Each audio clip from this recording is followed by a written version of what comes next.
मनैले रहू कि ना कबो शिव जी के धनिया तू मनैले रहू कि ना कबो हमारा खातिर पूजा पाठ तू कैले रहू कि ना कैसे कैले कृपा तोह पे भोले दानी कैसे कैले कृपा तोह पे भोले दानी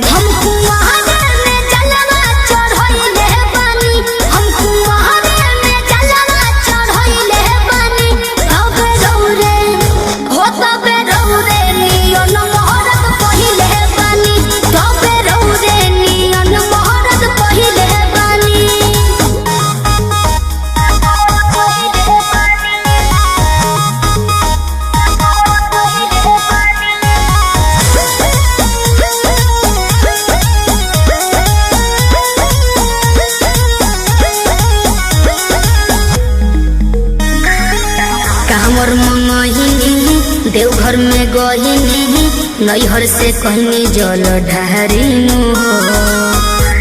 सही कहतनी ए जे पूछो न खहिनी राजा उठहिनी तोहरे ला सुर हो सुमहरिनु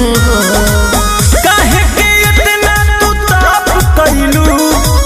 हमरा ला कठिन व्रत कैलू बोला भूखे पिया से बिना अन्न पानी बोला भूखे पिया से बिना अन्न पानी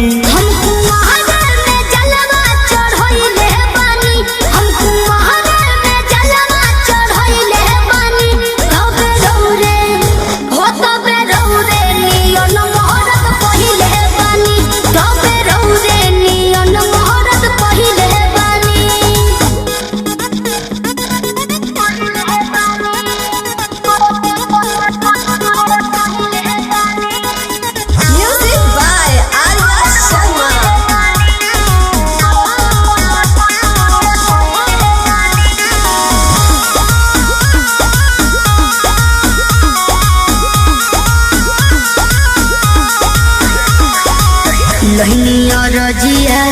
शिव के दुआरिया हर साल सुना संवरिया नो